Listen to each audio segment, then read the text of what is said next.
peut-être commencer. Siam, si tu peux te préparer à enregistrer, je propose de démarrer. Donc, bienvenue à tout le monde pour cette deuxième session des mercredis Lean is Green. Ce soir, c'est Siam qui va animer la session. Donc, Siam vient de vous faire un petit coucou. S'il vous plaît, donc, je crois que vous l'avez tous fait, coupez vos caméras et vos micros pour l'instant, puisqu'on va enregistrer, ça permet d'avoir le plus de place possible pour tous les slides. Et je passe la main à Siam. Merci. Alors, bonsoir, bienvenue et merci d'être présent pour cette deuxième édition des mercredis Lean is Green. Donc, nous avons pour cette deuxième édition le privilège d'accueillir 3 intervenants. Frédéric et Julien qui sont cofondateurs de Seven Shapes, ainsi qu'Isabelle, directrice environnement et énergie chez Schneider Electric. Et je vais passer tout de suite la main à Julien. Oui, exactement. Je vais partager mon écran. Hop. Tac. Et voilà. J'attaque, du coup, c'est bon? On peut y aller. Ok, cool. Alors, bonsoir à tous. Donc, je m'appelle Julien Charles, je suis le cofondateur et PDG de Seven Shapes et on a créé un produit qui s'appelle la Seven Shapes School. J'ai cofondé cette entreprise avec Frédéric Covin-Domic qui va vous parler juste après. Et on est également accompagné donc de Isabelle de Schneider Electric avec qui on a monté un projet avec la School, avec la Seven Shapes School sur la partie green. Alors du coup, je vais faire assez rapide. Je vais vous présenter un petit peu la School. Donc là, il y a une petite vidéo alors en basse qualité du produit qu'on propose. Donc nous, en fait, on propose une usine école, une usine digitale qui permet d'apprendre les basiques du Lean en mettant en place directement dans des simulations tous les principes du Lean. Donc, on fait de la formation, on fait de la certification. Donc, finalement, nous, on a digitalisé l'usine école, les jeux de plateau, les e-learning et on leur a donné un petit coup de jeune. Et en fait, voilà, on a créé ce qu'on appelle la Seven Shapes School avec plein de parcours sur le Lean, du white jusqu'au green, des certifications ou non. Et on fait également des choses sur la partie supply chain, etc. Donc, voilà. Tout ça se passe sur une simulation. Il y a tout un parcours de formation. Alors, nous, je ne l'ai pas dit, mais on est basé à Angoulême. On est une dizaine de personnes et on est plutôt une start-up. Donc, on démarre. On existe depuis 2017. Dans ces parcours de formation, on retrouve des vidéos, on retrouve des mini-jeux où on aborde des choses comme le 5S, comme la résolution de problèmes, l'analyse rouge-vert, etc. Des petites notions où on apprend à utiliser un outil, où on apprend à utiliser un outil de la school ou à repérer les gaspillages sur une simulation. Puis, on a des défis, comme on a vu un peu avant, où là, on va être dans une vraie entreprise qui assemble des drones, qui ne va pas très bien. Et chaque défi est différent. Parfois, c'est la sécurité qu'il faut améliorer, parfois les délais, parfois la qualité, parfois tous. Et les lignes de production ne sont jamais les mêmes. C'est toujours des drones, mais ce n'est jamais les mêmes. Donc voilà comment on aborde l'apprentissage du Lean. C'est pour tous, c'est pour tout le monde. C'est de l'opérateur jusqu'aux dirigeants. C'est pour des demandeurs d'emploi, des étudiants, des entreprises du conseil.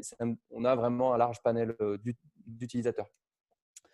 Alors, du coup, on va vous parler un petit peu de Green ce soir, du coup, et de comment nous, on veut aborder la partie environnement liée à l'industrie. Et déjà, en fait, on a commencé par nous. On a déjà décarboné au maximum notre solution. Alors, ce qu'il faut savoir, c'est qu'on est une solution totalement en ligne, totalement web. Donc, vous ouvrez votre navigateur web et vous pouvez jouer. Ça veut dire qu'il y a des serveurs qui tournent avec notre école qui tourne et puis vous l'appelez et vous pouvez vous connecter et on enregistre votre parcours de formation. Donc, depuis 2017 jusqu'à 2020, en fait, on est passé de 2 heures de formation à un volume de 14 heures de formation. On s'est rendu compte en 2019-2020 que ça pesait beaucoup trop, c'était trop lourd et que ça consommait de l'énergie pour rien. Et du coup, on a appliqué un DMAIC, une démarche d'amélioration. On a fait un PDCA ou un DMAIC. On a mesuré qu'est-ce qui consommait le plus. On a analysé un petit peu tout ça. On s'est rendu compte que c'était essentiellement les vidéos et un peu de jeux qui consommaient. Du coup, on a réduit au maximum toute notre consommation de jeux. Donc ça, c'est l'innovation qu'on a fait derrière. C'est de tout réduire en 720p, d'enlever des choses qui étaient à l'intérieur de nos parcours qui n'étaient pas forcément obligatoires. Et on a optimisé au maximum ce qui se passait sur les serveurs. Le résultat, en fait, on est passé de 2 heures à 14 heures de formation mais on a baissé de x10. On est au même niveau que de 2 heures de formation au tout début 2017 en termes de mégaoctets de téléchargement. Donc, vous faites 14 heures de formation, ça va être équivalent à 4 minutes de streaming Netflix, 1 à 2 km parcourus en voiture. Et donc, finalement, vous consommez très, très peu en vous formant 14 heures de formation. Donc, voilà. Donc, nous-mêmes, on s'est appliqué tout ça et on va continuer du coup à déployer tous nos outils. On a plein d'idées encore pour aller un petit peu plus loin. Donc, voilà. Si vous avez des questions, vous n'hésitez pas juste après. Du coup, si on parle un petit peu de green, alors moi, j'ai souvent l'habitude d'introduire le lean pour ceux qui ne connaissent rien par rapport à une courbe d'offres et de demandes. Et que finalement, je ne vous refais pas l'histoire du lean. Aujourd'hui, le lean s'impose vraiment comme une méthodologie qui fonctionne partout parce qu'on a une offre qui est supérieure à la demande et il faut aller chercher un maximum de demandes en fait. Et il faut être le plus efficace possible.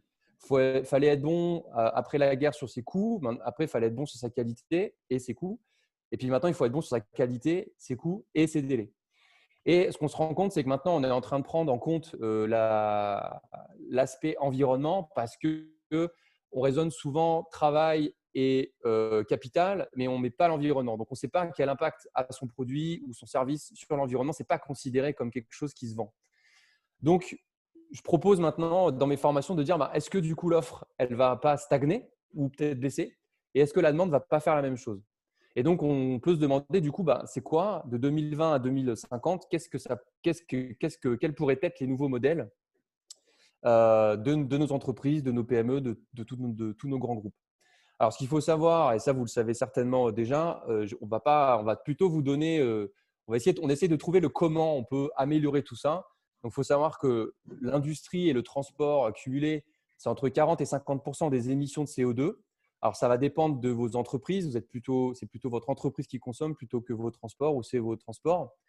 L'objectif d'ici 2050, c'est de passer à 0%, d'être neutre en carbone. Ça veut dire que de maintenant à 2050, il faut baisser de 7% ces émissions de CO2 tous les ans.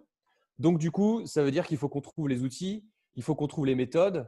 On a déjà fait on sait déjà tout ce qui ne va pas, mais maintenant, nous, on va essayer de trouver le comment. Comment on fait en sorte d'aller un petit peu plus vite et trouver les outils à mettre en place dans son secteur.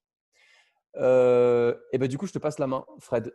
Ok, bonsoir à tous. Donc moi, je suis Frédérique Corin-Doumic. Je suis, on va dire, la directrice générale de Seven Shapes, associée de Julien et plutôt spécialiste du jeu vidéo. Du coup, c'est moi qui ai le plaisir de vous parler justement de ce parcours Green and Lean, qui est donc basé comme la Seven Shapes School habituellement sur la simulation, la petite simulation d'entreprise, sauf que cette fois, vous êtes dans une simulation où vous avez à gérer en plus le paramètre du CO2. Donc, vous avez à droite là tous les objectifs qu'on va essayer de faire passer aux joueurs pendant ce parcours. Le premier objectif, c'est de montrer à quel point la situation est urgente parce que on va lui apprendre à gérer son CO2, mais on va aussi lui apprendre à gérer ses ressources. On sait que le CO2 qu'on émet aujourd'hui, il est dans l'atmosphère pendant des milliers d'années. Donc, on va lui montrer que si on veut permettre aux générations futures de survivre, il faut gérer la situation dès aujourd'hui. Donc, il y a une dimension d'urgence. On va lui faire passer aussi la dimension de dualité. Ce n'est pas facile aujourd'hui de se transformer. On doit rester, et je vois Jean-Claude qui est là à l'image, qui l'a bien dit la semaine dernière, il faut que l'entreprise elle reste rentable et c'est particulièrement important pour justement rester lucide et pouvoir se transformer. Il faut aussi, on a comme objectif de bien expliquer où se trouvent les sources d'émissions de CO2 parce qu'il y a des choses qui sont contre-intuitives dans ce domaine. On veut montrer l'invisible parce que finalement, là, l'image qu'on montre, elle est d'ailleurs assez erronée. C'est une image bateau d'une entreprise qui émet du CO2, mais en fait, non, le CO2, on ne le voit pas. Là, on est plutôt devant une entreprise qui pollue. Le CO2, on ne le voit pas, c'est invisible. Et donc, on va donner une cape de visibilité au joueur qui va lui permettre de voir l'invisible. Et puis, on va lui donner, on espère surtout, en lui donnant les commandes de la Seven Shapes School, de cette petite usine de fabrication de drones, on va lui donner envie d'être acteur du changement. Tu peux passer à la slide suivante, Julien, s'il te plaît. Donc, la première chose qu'on va lui donner à faire, c'est de mesurer où se trouve le CO2. Julien l'a dit, on va être dans une démarche PDCA, DMAIC, ça dépend. Voilà, il y a les deux camps. En tout cas, on va mesurer. Donc, on va lui donner la possibilité de mesurer où se trouve le CO2, mais aussi l'épuisement, enfin, la consommation de ressources épuisables. Hein. Là, on parle du CO2, mais on aura la même chose pour les ressources. Et donc, on va lui donner la vue d'ensemble. Ça nous paraît hyper important de montrer l'amont, ce qui se passe en amont de la fabrication de son produit, donc sur l'extraction de la matière, sur le transport de la matière jusqu'à chez lui, bien sûr en interne aussi, sur la consommation d'énergie, sur les déchets, etc., tout ce qui produit en trop, toute la surproduction, et puis on va montrer l'aval avec le transport jusqu'au client final, mais aussi on va lui montrer que sur la fin de vie du produit, même si c'est plus son affaire, il y a des émissions de CO2 qui sont à regarder et qui peuvent peut-être agir dessus. Donc ça, c'est la partie mesurée. C'est vrai que d'habitude, Julien le dirait mieux que moi, mais dans une entreprise, on mesure avant tout la sécurité, la qualité, les délais et les coûts. Et là, on va rajouter, on aura bien sûr toujours quand même ces paramètres de sécurité, qualité, délais, coûts, mais on va rajouter ce paramètre de CO2 et puis ce paramètre de consommation de ressources épuisables. Donc, la slide suivante, on va donner la possibilité aux joueurs de réfléchir à cette dualité dont j'ai parlé, qui font partie des objectifs qu'on s'est fixés pour ce parcours, cette dualité entre le financier et l'écolo, qui vont être incarnés par deux personnages qui ne seront pas trop caricaturaux, rassurez-vous, qui seront un peu comme le disait Dominique d'ailleurs, un peu le yin et le yang. Voilà, le profit d'un côté qui est nécessaire pour que l'entreprise finalement soit pérenne, et puis l'écolo qui va lui montrer l'impact de ce qu'on fait et montrer l'inquiétude qu'on peut avoir si on ne fait rien. Donc ces deux personnages vont être des consultants un petit peu que le joueur va pouvoir solliciter ou qui vont intervenir régulièrement au cours du parcours du joueur pour lui dire « Hey, là, ça ne va pas, tu as pris une décision qui fragilise l'entreprise, soit d'un côté, soit de l'autre. » Donc ça, c'est l'analyse en quelque sorte à laquelle le joueur va avoir accès. Ensuite, il va faire des choix, il va innover.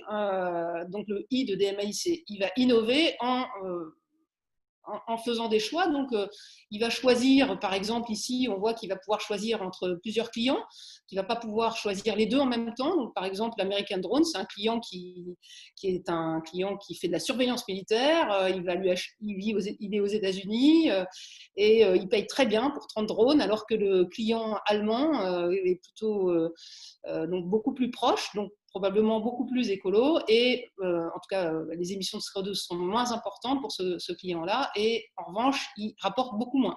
Donc qu'est-ce que je fais moi en tant que joueur, le chef d'entreprise qui souhaite se transformer sera sûrement confronté à ce genre de choix. Je pense que tu peux passer à la slide suivante. Donc pour faire ces choix, le joueur il va avoir accès à des indicateurs de pilotage qui vont lui permettre de prendre les bonnes décisions. Donc, il va voir que quand il consomme des matières, quand il consomme de l'eau, ça va générer des déchets, ça va générer de la pollution. Quand il consomme des énergies fossiles, ça va générer des gaz à effet de serre. Et tout ça va avoir un impact sur les 3 indicateurs de l'entreprise qui sont fondamentaux pour sa survie, que sont les euros, l'indicateur du climat, et l'indicateur de bien-être des salariés de l'entreprise. Alors, dans ce jeu, en quelque sorte, l'entreprise du joueur, c'est un peu toutes les entreprises de la planète. C'est-à-dire que si le joueur prend des décisions extrêmement très carbonées, ça veut dire qu'on va vraiment pouvoir atteindre les objectifs de l'accord de Paris et qu'on s'oriente vraiment vers cette décarbonation de l'économie mondiale. Si en revanche le joueur ne prend pas ce type de décision, il va avoir un impact climat très négatif. Et à ce moment-là, je pense que tu peux passer à la slide suivante, Julien. Donc, on va voir sur les différents tableaux de bord auxquels le joueur va avoir accès l'impact de ce qu'il fait à travers ce type de courbes. Là, c'est les courbes sur l'impact en amont. On va avoir l'impact en interne, on va avoir l'impact en aval. Tu peux passer à la slide suivante, Julien. Et on va aussi avoir l'impact poste par poste. On a très envie que vraiment les choses puissent être à la fois vues de manière très globale, mais aussi de manière très fine, parce qu'on veut vraiment pouvoir s'adresser, Julien l'a dit, à l'ensemble des collaborateurs de l'entreprise. Ça nous paraît super important. On veut vraiment, avec ce parcours, donner accès à, que tout le monde puisse y participer, que tout le monde puisse y jouer, parce qu'on pense que c'est à ce moment-là seulement que l'intelligence collective et la volonté de transformation pourra se mettre en route. Et donc, si on passe à la slide suivante, cette cape de visibilité dont je parlais tout à l'heure, elle va donner donc la possibilité aux joueurs de voir poste par poste où sont les grosses émissions, où faut-il agir, et il va vraiment pouvoir agir à la fois de manière assez globale, mais aussi de manière très locale. Tu peux passer à la slide suivante, Julien. Là, ce que vous voyez, c'est un événement qui arrive donc en cours de partie, type augmentation de la taxe carbone. Donc, on va avoir plein d'événements comme ça qui vont arriver, qui vont être des événements de type réglementaire, comme celui-là, qui sont donc des événements qui arrivent du fait de l'État, de l'Europe, même peut-être, on peut l'espérer, d'une réglementation mondiale sur les problématiques d'émissions de gaz à effet de serre et d'épuisement des ressources. Il pourra y avoir des événements tout simplement climatiques, comme, je sais pas, par exemple une pandémie ou une pénurie d'eau à cause d'une sécheresse, à cause voilà. Il pourra y avoir aussi plein d'événements qui sont totalement indépendants du joueur. Et puis, il peut y avoir des événements aussi qui viennent de nos clients, de nos fournisseurs. Par exemple, notre fournisseur de matières, de métaux rares, qui nous permet de faire voler nos drones, d'avoir la bonne puce dans nos drones, et ben, tout à coup, il décide de ne plus nous livrer parce que c'est un fournisseur chinois et qu'il a décidé qu'il ne livrerait plus à la France en métaux rares. Voilà, c'est de la pure fiction, tout ça, mais on peut quand même s'interroger si ça ne peut pas arriver. Et vous l'avez compris, d'ailleurs, le joueur, il va avancer comme ça dans le temps. Entre 2020 et 2050, il va y avoir plusieurs petites phases de jeu qui vont l'amener à essayer de survivre, c'est vraiment ça, essayer de survivre et à faire survivre la planète. Il pourra y avoir carrément des game over pour le joueur qui seront liés à des événements climatiques qui vont mettre l'entreprise à terre. Et pourquoi ? Parce que l'entreprise, tout simplement aussi les salariés, non plus le bien-être suffisant pour venir travailler. Donc, on va essayer de montrer que si le joueur ne fait pas les bons choix sur le plan de l'environnement, même si ces choix sont parfois cornéliens, il peut se retrouver confronté à des situations extrêmement complexes sur le plan de la survie de son entreprise. Donc, le joueur va aussi avoir, en plus de ses choix de clients, de fournisseurs, etc., il va aussi avoir des choix d'amélioration, bien sûr, qu'il va pouvoir mettre en place. Ces améliorations seront de plein de types différents. Et vous voyez, les couleurs des améliorations montrent l'impact que ces améliorations peuvent avoir sur le climat. Mais vous avez aussi des coûts qui sont affichés, du temps de mise en place qui va être plus ou moins long. Bref, le joueur va devoir explorer toutes ces possibilités pour faire les bons choix en fonction de sa trésorerie, en fonction de sa décision, de sa vision. Et bien sûr, il va se tromper, il va perdre et il va recommencer. Et c'est comme ça qu'il va apprendre. Voilà l'intérêt du jeu vidéo et la magie du jeu vidéo, c'est que tout ça est de la fiction. Le joueur va donc pouvoir expérimenter, se tromper et rejouer. Voilà, Julien, je pense que tu peux passer à la slide suivante et reprendre. Yes. Voilà. Ok, super. À toi. Du coup, en fait, ce qu'il faut comprendre, en fait, c'est que déjà dans notre school, dans notre simulation, 1 minute, c'est équivalent à une journée de production, à peu près, environ. Donc, c'est 8 à 16 heures de production, en gros. Ce qui est hyper intéressant aussi, avant de rentrer dans le parcours pédagogique, c'est que le digital, ça permet de travailler en intelligence collective. C'est-à-dire que si on a une boîte de jeu de plateau plus classique, l'améliorer, c'est plus compliqué à plusieurs. Alors qu'avec le digital, c'est beaucoup plus facile. La bonne idée peut être implémentée sur la version source du jeu et donc être utilisée par tout le monde. Donc ça, c'est un côté qui est hyper intéressant. Là, vous avez pu voir, c'est pas très joli parce qu'on est en mode chantier, on est en plein Kaizen en fait, et on améliore continuellement ce prototype qui est juste papier pour le moment, qu'on commence à coder.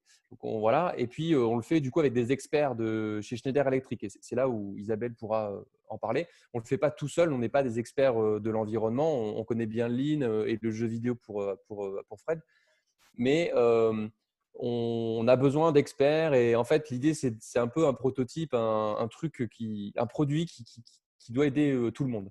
Donc, on a un premier parcours pédagogique qui part du haut et qui va jusqu'en bas, dans lesquels on va commencer à aborder des petites introductions sur comment fonctionne le jeu, la prise en main, des vidéos. Donc, en violet, ça, c'est les vidéos. Donc là, c'est plus des vidéos de sensibilisation qu'on peut monter avec des experts, par exemple, des premiers quiz dans lesquels on peut commencer à comprendre ces petites connaissances, puis on va commencer à rentrer dans des diagnostics. Donc, pour aiguiser son œil. Donc, on parle des lunettes du gaspillage dans le lean. Là, c'est les lunettes du gaspillage pour l'environnement. Et comment je le vois et comment je peux le diagnostiquer.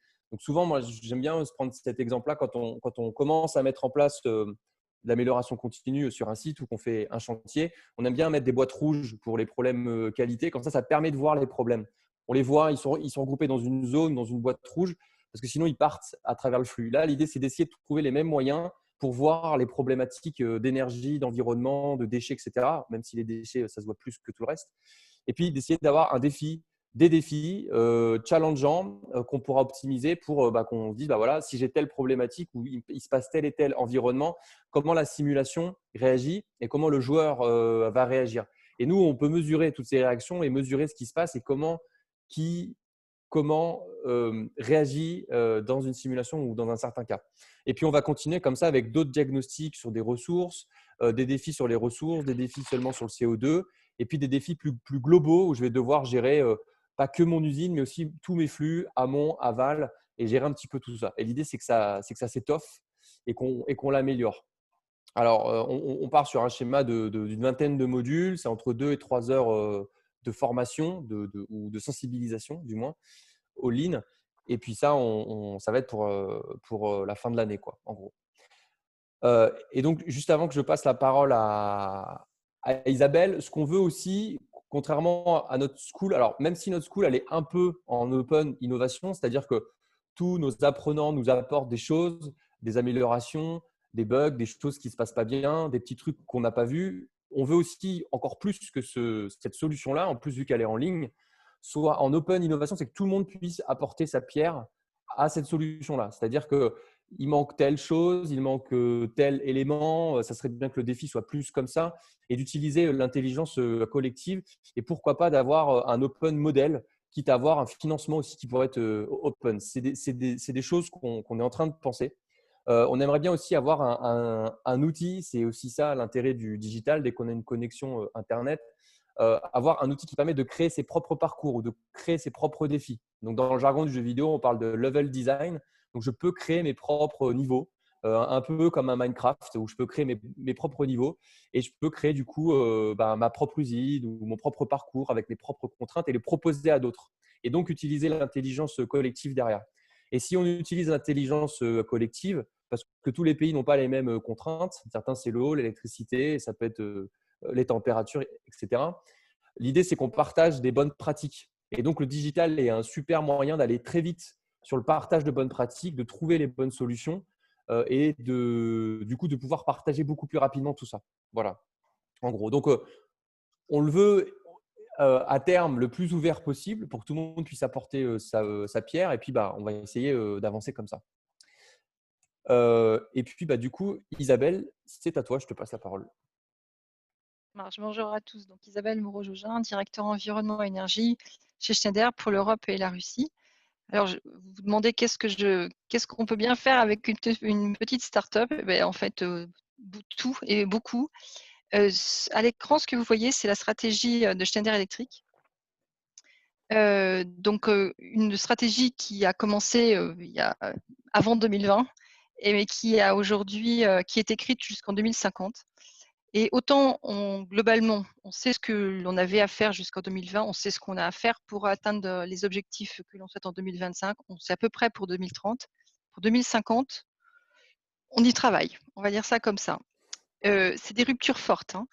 Si on regarde par exemple à 2025, ce que l'on veut faire, c'est être ce qu'on appelle carbone neutral dans tout notre périmètre Schneider, c'est-à-dire toutes les consommations énergétiques sur nos sites de fabrication ou autres, On a aussi des produits avec un gaz qui malheureusement impacte, si on a des fuites qui impactent beaucoup l'environnement, donc le CF6. Donc l'objectif, c'est qu'on ait le moins de fuites possible.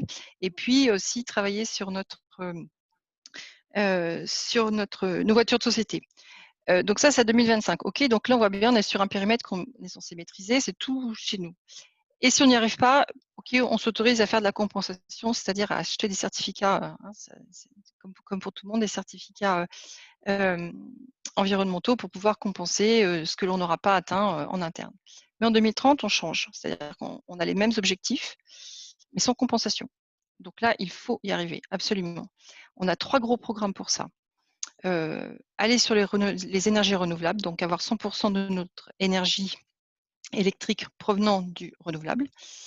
On a un autre programme qui s'appelle l'efficacité énergétique, c'est le EP, c'est-à-dire on doit diminuer notre consommation énergétique de 10% tous les 3 ans. Donc on en est déjà à moins 30 et on continue.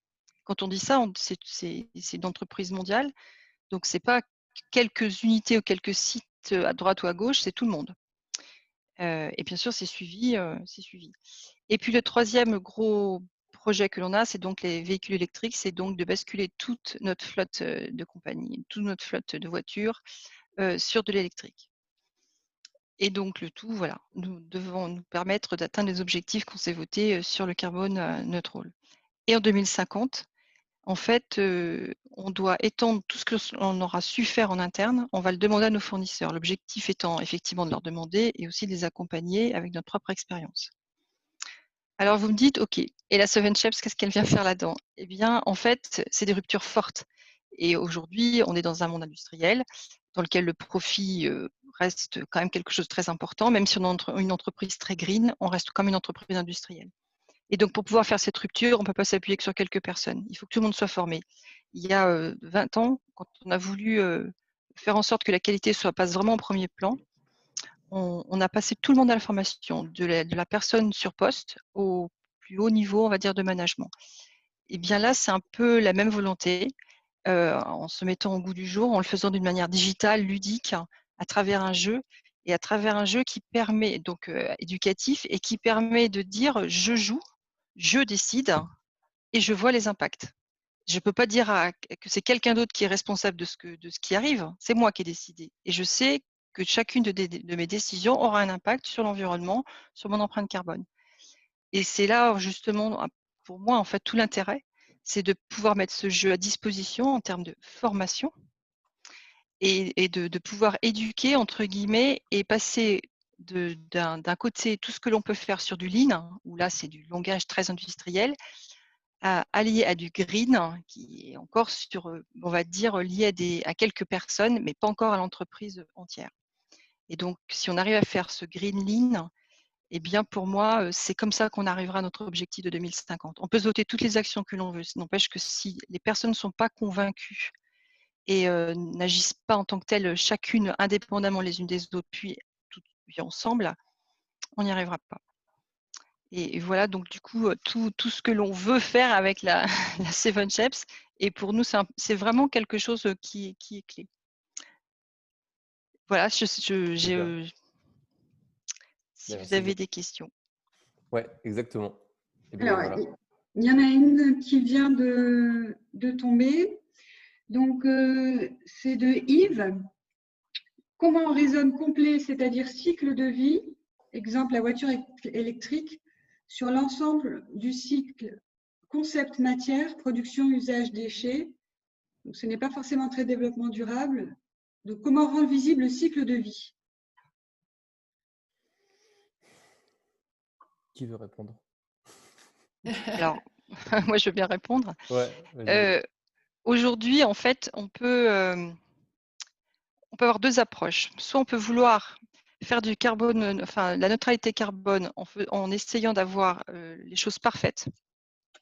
Et ça va nous prendre des années ou des années. Ou on y va pas par pas, en s'autorisant des erreurs. Donc, c'est vrai qu'il faut prendre le cycle de vie en entier, c'est évident. Mais chacun doit agir là où on peut. Donc, quand on est développeur de produits, on doit prendre en compte. C'est bien pour ça que nous, par exemple, quand on va mesurer notre empreinte carbone, on va bien mesurer sur ce que l'on fabrique, sur quel est notre impact. Eh bien, c'est comme ça qu'on va prendre notre cycle de vie. Donc là, la stratégie qu'on aborde, elle se déploie dans les usines de fabrication, mais elle se déploie aussi dans notre propre R&D, tout ce qui est recherche et développement, où eux-mêmes, ils doivent, on va dire, mettre en œuvre pour créer des produits qui auront un impact zéro, donc prendre en compte l'économie circulaire, les bonnes substances, et tout ce qui va avec.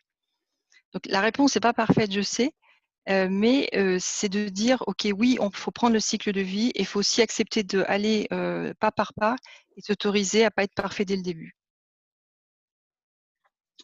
Merci. Pour répondre peut-être à l'intérieur du jeu, on a le game designer, je viens de vérifier, qui est présent.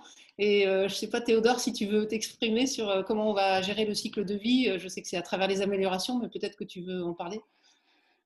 Je sais pas si... Bonjour à tous, on m'entend bien? Ouais, super.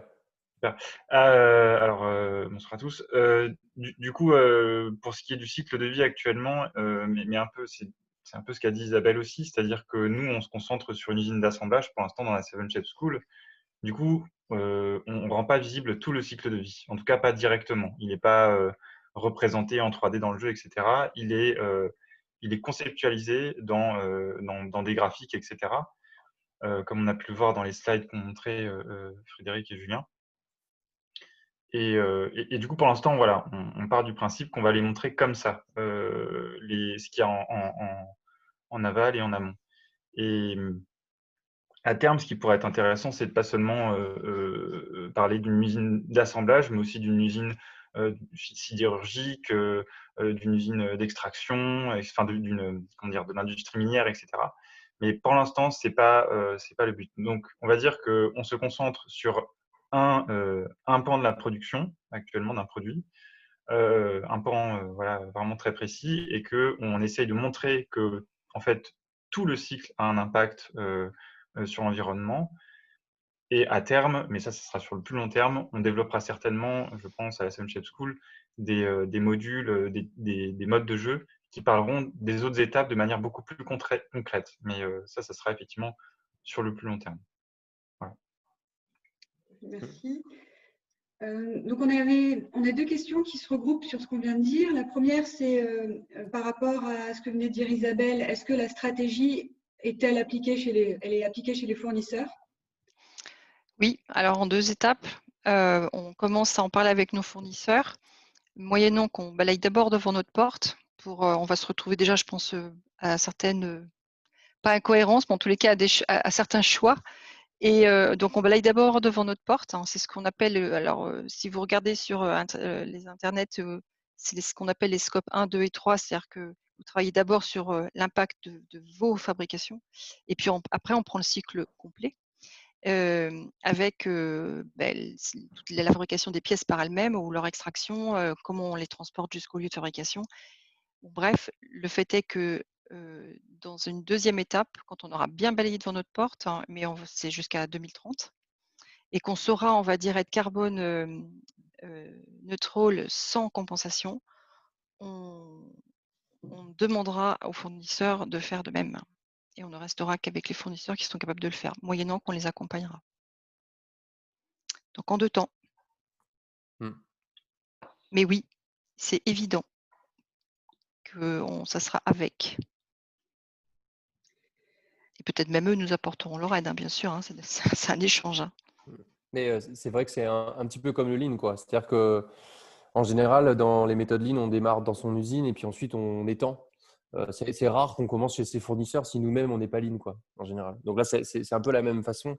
C'est déjà on donne l'exemple en fait presque. Puis ensuite on étale. Ça serait facile. Ce serait facile de demander aux autres et puis de se dire nous on verra ça après. Non, on fait l'inverse. Ouais. Mais on peut quand même avoir un impact en faisant des choix de fournisseurs d'emblée qui sont plus décarbonés. C'est ce qu'on va montrer dans le jeu d'ailleurs. Ouais. Mais en effet, c'est important là ce que vous venez de dire. Ouais. Alors, une question, on va revenir sur une question un peu plus lean. Donc, de Catherine, on voit bien le lien avec le lean qui est de s'intéresser aux challenges qui nous viennent de l'extérieur. et d'utiliser le PDCA ou l'amélioration continue ou les bacs rouges pour peu à peu éliminer les émissions. Mais comment montrez-vous ces outils Lean dans le jeu?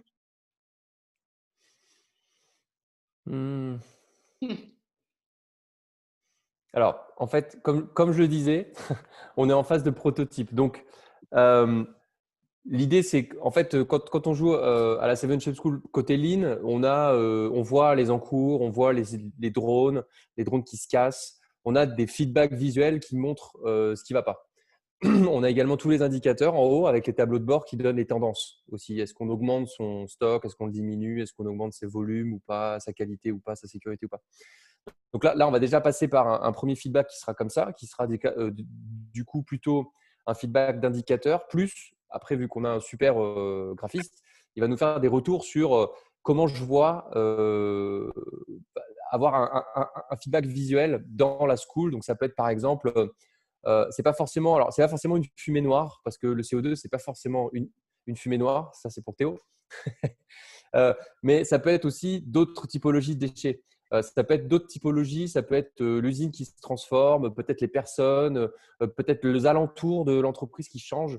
On est vraiment en mode créativité à fond. En fait, là, on sait pas exactement. Donc, en fait, l'idée, c'est qu'on a un premier produit, on le met dans la main des gens, les gens testent et ils nous disent ce qu'ils en pensent. Et ensuite, on refait et on améliore en phase continue comme ça. Donc, comment on va le montrer? Ça peut être des mesures, si c'est de l'électricité sur la machine, des compteurs, des indicateurs, peut-être du bâtonnage, je ne sais pas, de ce que je jette, des choses peut-être très simples. Ça va venir à un moment donné, on va se dire comment on le met. Puis bon, on va poser la question aux premiers pionniers qui auront bien voulu jouer avec nous. Et puis on verra ce que ça donne, quoi. Mais c'est vrai qu'aujourd'hui, sur les tableaux, par exemple, ça fait une quinzaine d'années à peu près que je fais du Lean. J'ai jamais vu aucune usine qui n'affichait sur son tableau d'animation à intervalles courts de niveau opérateur l'énergie consommée. Ça n'existe pas. Les cartographies de flux, on les fait qu'avec le temps et les stocks. On met toujours pas l'énergie, l'eau, tout ça. Ça n'existe pas non plus. Pourtant, on sait, parce que nous, on avait défini dans mon ancienne entreprise des cartographies avec des VSM avec de l'énergie, mais en 2012, on en parlait déjà et on ne fait pas. Donc l'idée, c'est d'essayer, au moins en simulation, de montrer que ça peut marcher pour pouvoir le faire en vrai. Alors, une question de Céline qui est est-ce que Seven Shapes prévoit de jouer en mode individuel, mais aussi en mode équipe, team, et de mélanger en fait les jeux en ligne et combiner ça avec des sessions de vrai sur le terrain, avec des objectifs du coup dans l'entreprise. Lucas, nous, c'est comme ça qu'on prévoit le déploiement. Ok. C'est de faire des challenges. Les gens pourront y jouer individuellement, mais c'est aussi de créer des challenges. Ouais.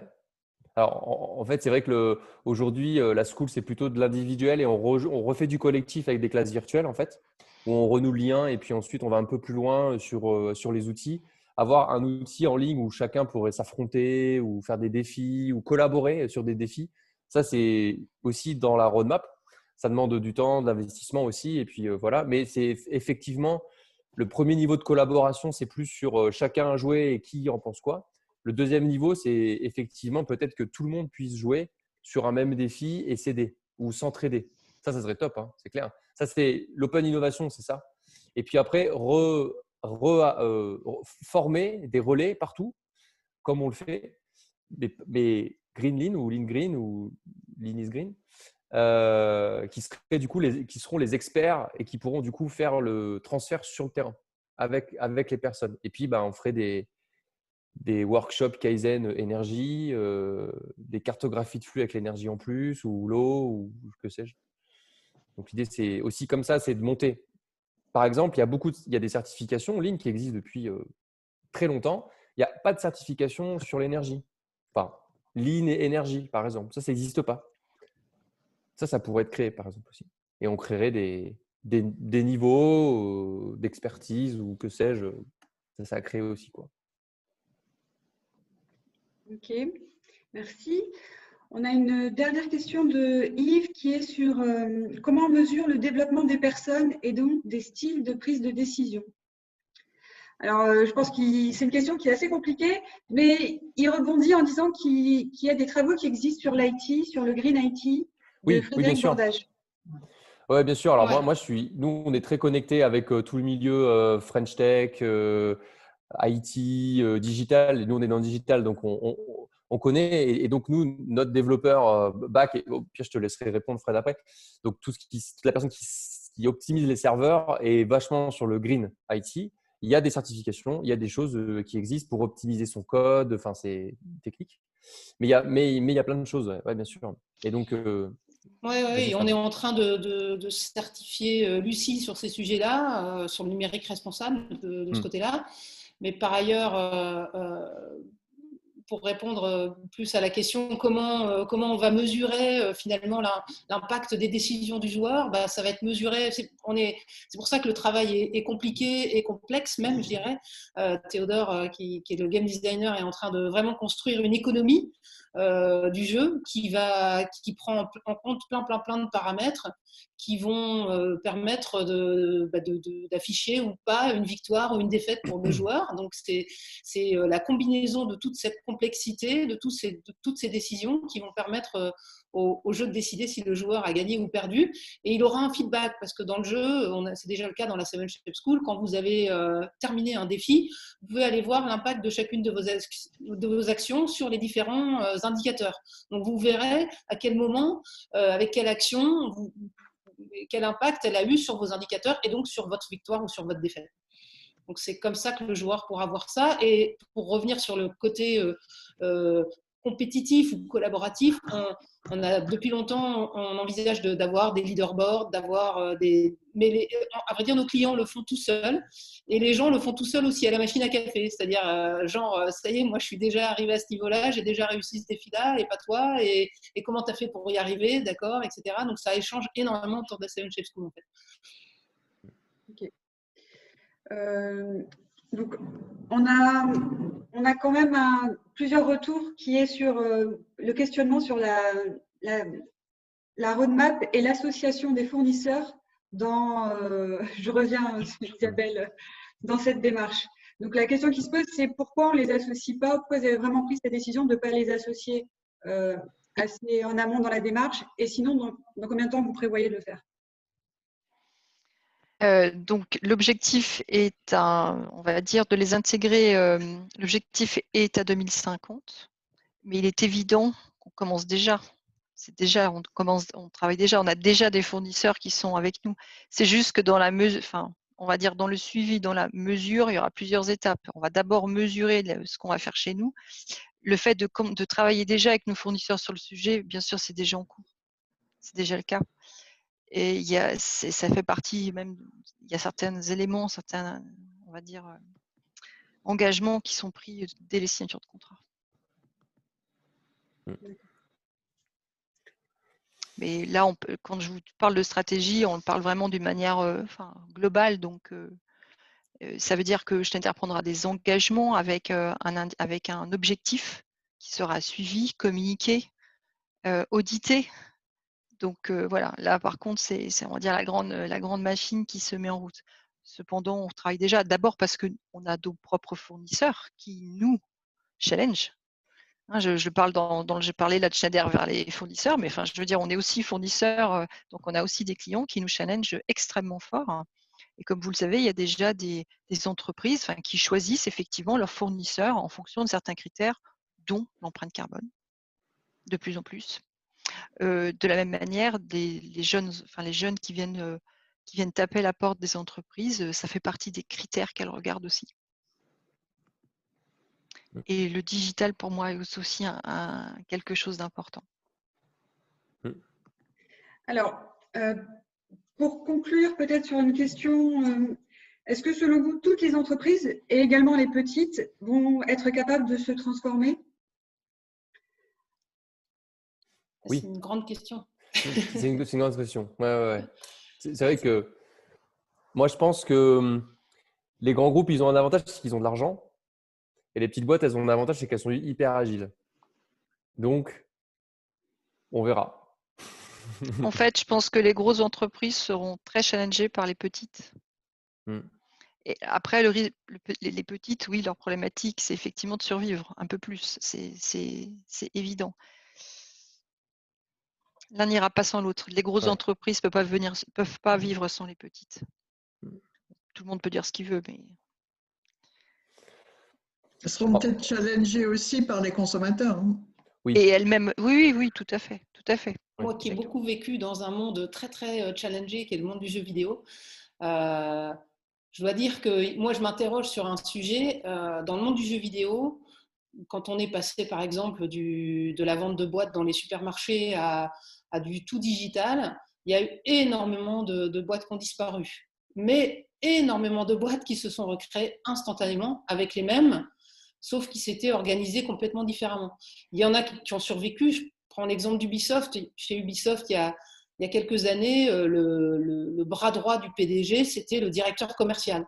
Et le directeur commercial, il avait 200 commerciaux sous ses ordres, qui étaient les gens qui avaient la relation avec tous les supermarchés, quoi, pour placer des boîtes, pour avoir le plus de linéaire possible dans les rayons des supermarchés. Et c'était ça le bras droit du PDG, parce que c'était lui le bras droit du PDG, parce que c'était ce qu'il y avait de stratégique dans la boîte. Aujourd'hui, chez Ubisoft, le bras droit du PDG, c'est le super lead game designer, qui est un super créatif, qui est à la fois capable d'imaginer le jeu qui va cartonner, mais aussi le modèle économique qui va faire que les gens vont acheter dans un modèle qui est le modèle en vigueur dans le monde du jeu vidéo, qui est le modèle du free-to-play ou le modèle du en ligne. En tout cas, tous les modèles du en ligne sont très, très particuliers. Et donc, voilà, moi, je pense qu'il va y avoir de la casse aussi, parce qu'on est dans un monde qui va bouger très vite, et il va falloir éventuellement casser ce qui existe, parce que parfois, les choses qui existent sont tellement difficiles à faire changer. Il y a tellement j'ai envie de dire, de choses qui sont bloquées, que parfois, il vaut mieux mettre par terre et puis repartir de zéro. Et voilà, c'est ce que je pense pour ma part. Bien, Frédéric, Isabelle, Julien, merci pour vos interventions. Je vous propose, avant de nous quitter, de vous rappeler les dates de la prochaine session en Lean and Green. Donc, c'est mercredi 17 juin avec Cyril Danet, fondateur de IO. Donc, je ne sais pas si vous voyez l'écran. Non. Il faut que tu le partages. Voilà.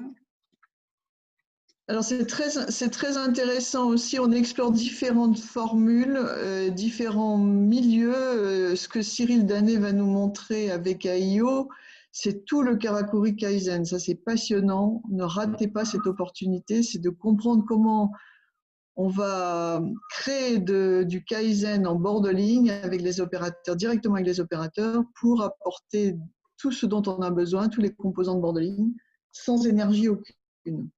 C'est très intéressant, et dans la philosophie et dans la pratique. Super. Merci beaucoup à l'Institut Lean France de nous avoir invités, en tout cas. Et merci à Isabelle d'avoir accepté d'intervenir avec nous. Merci Siam, merci Sophie, merci beaucoup, Catherine, merci Dominique. Merci à toute l'équipe. Ouais, vraiment, super chouette. Top. Merci à tous les participants. Merci au fan club Seven Shapes. Merci beaucoup. Merci beaucoup. Merci. Au revoir. Bonne soirée. Bonne soirée. Au revoir.